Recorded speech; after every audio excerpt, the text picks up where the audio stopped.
कक्षा 6 संस्कृत पाठ 5 वृक्षः। अभ्यास प्रश्न।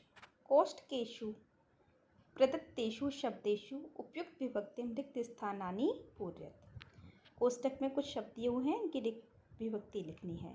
त्वं जलं पिबसि, जल। छात्रः दूरदर्शनं पश्यति, दूरदर्शन। पवन, कथा, जंतुशाला। ब्रैकेट में शब्द है, इनकी सही विभक्ति भरनी है। त्वं जलं पिबसि, छात्रा दूरदर्शनं पश्यति, वृक्षः पवनं पिबन्ति। तो देखें, त्वं जलं पिबसि, तुम जल को पीती हो। छात्रः दूरदर्शनं पश्यति, छात्र दूरदर्शन को देखते हैं। वृक्षः पवनं पिबन्ति, वृक्ष हवा को पीते हैं। पिबन्ति मीन्स पीना, पवनं मीन्स हवा। तः कथां लिखन्ति, तः मीन्स वे सब, कथा मीन्स कहानी को, लिखन्ति मीन्स लिखते हैं। तः स्त्रीलिंग शब्द है। आवाम जंतुशालां गच्छावः, हम दोनों जंतुशाला को जाते हैं। आवाम मीन्स हम दोनों। तो आपको यहाँ सब में द्वितीय विभक्ति का प्रयोग करना है। जल, दूरदर्शन, पवन, कथा, जंतुशाला सब में द्वितीय विभक्ति का प्रयोग होगा। अधोलिखितेषु वाक्येषु कर्तृपदानि चुनुत। नीचे लिखे वाक्यों में कर्ता पद चुनें। वृक्षः नभः शिरसु वहन्ति, वृक्ष आकाश को सिर पर ढोते हैं। तो कौन ढो रहा है सिर पर? वृक्षः।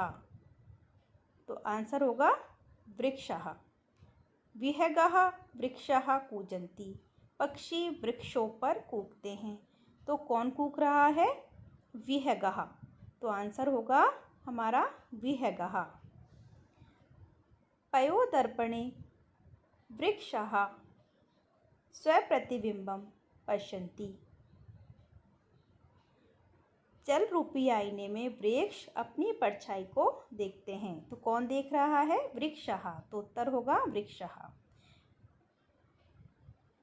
कृषकः अन्नानि उत्पादयति, किसान अन्न को उत्पादयति पैदा करते हैं। तो कौन पैदा कर रहा है? कृषक है, किसान। तो हमारा उत्तर होगा कृषक है। सरोवरे मत्स्याः सन्ति, सरोवरे मीन्स तालाब में, मत्स्य मीन्स मछलियाँ, सन्ति मीन्स है। तो यहाँ क्या होगा? मत्स्याः। प्रश्नानामुत्तराणि एकपदेन लिखत, प्रश्नानामुत्तराणि एकपदेन लिखत। वृक्षः कई पातालं स्पृशन्ति, वृक्ष किसके द्वारा पाताल को स्पृशन्ति छूते हैं? उत्तर होगा पादे, जड़ों के द्वारा। वृक्षः किं रचयन्ति, वृक्ष किसकी रचना करते हैं? वनम वनम, वनम वनम मीन्स जंगल। विहगः कुत्र आसीना, विहगा मीन्स पक्षी, कुत्र मीन्स कहाँ, आसीना मीन्स बैठे हुए हैं। शाखा दोला आसीना, शाखा रूपी झूले पर।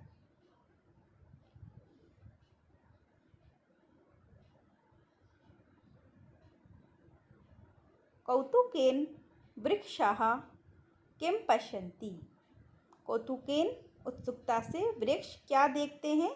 स्वप्रतिबिंबम, अपनी परछाई को। भिन्न प्रकृतिकम पदम चुनित, भिन्न प्रकृति के पद को चुनना है जो सबसे अलग है। गंगा, यमुना, नर्मदा, लता। तो यहाँ गंगा, यमुना, नर्मदा तीनों क्या है? नदियों के नाम, और लता सबसे अलग है, तो लता हो गया। उद्यानम, कुसुमम, फलम, चित्रम। तो सबसे अलग क्या है? चित्र। तो उद्यान तीनों उद्यानों से संबंधित हैं, और चित्रम सबसे अलग हो गया। लेखनी, तुलिका, चिटका, पाठशाला। तो यहाँ लेखनी और तुलिका किससे संबंधित हो गए? पाठशाला से। और चिटका मीन्स चिड़िया सबसे अलग हो गया। आम्रम, कदलीफलम, मोदकम, नारंगम। आम्रम आम, कदलीफलम केला, नारंगम संतरा, और मोदकम मीन्स लड्डू। तो ये तीनों फलों के नाम हो गए, और मोदकम इसमें सबसे अलग हो गया। तो मोदकम मीन्स लड्डू, उसको हमने यहाँ लिख दिया। तो आपको इसमें जैसे ऑड वन आउट होते हैं उसी तरह से इसको सॉल्व करना है। जो सबसे अलग है उनको छांटकर अलग लिखना है। प्रश्न 5, समुचितै पदै रिक्त स्थानानि पूरत।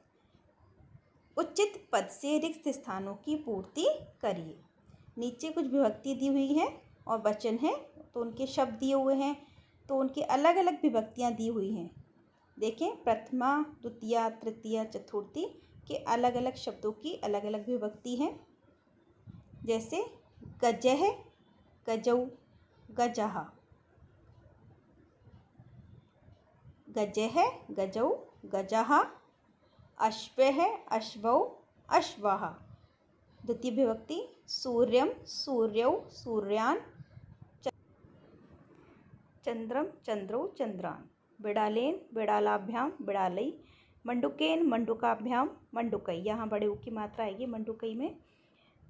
चतुर्थी विभक्ति सर्पाय, सर्पाभ्याम, सर्पेभ्यः। वानराय, वानराभ्याम, वानरेभ्यः। तो ये विभक्ति थी। से इसी तरह से विभक्ति एकवचन, द्विवचन, बहुवचन, पंचमी विभक्ति देखते हैं। मोदकात्, मोदकाभ्याम, मोदकेभ्यः। वृक्षात्, वृक्षाभ्याम, वृक्षेभ्यः। षष्ठी विभक्ति जनस्य, जनयोः, जनानां। शुकस्य, शुकयोः, शुकानां। सप्तमी विभक्ति शिक्षके, शिक्षकयोः, शिक्षकेषु। मयूरे, मयूरयोः, मयूरेषु। संबोधनम हे बालका, हे बालक, हे बालकौ, हे बालकाः। हे नर्तक, हे नर्तकौ, हे नर्तकाः। इसी तरह से आप शब्द रूप बना सकते हैं। आपको सिर्फ एक राम या बालक के शब्द रूप याद कर लें, उसी से इन सारे शब्दों के शब्द रूप आप बना सकते हैं।